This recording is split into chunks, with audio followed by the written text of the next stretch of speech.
जिला टॉपा हमार छाती ठोकी के हम चली।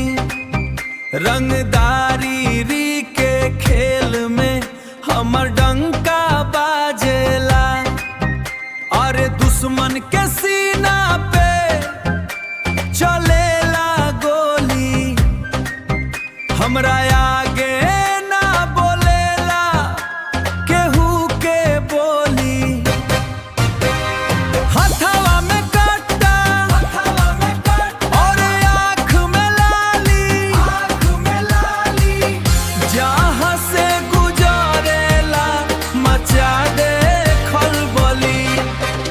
नेता मंत्री भी झुकेला हिया हमरा चाल पे।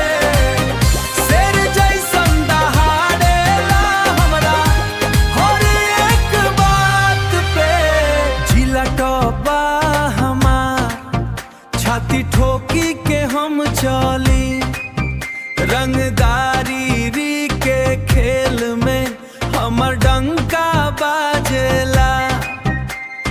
दुश्मन के सीना पे चलेला गोली।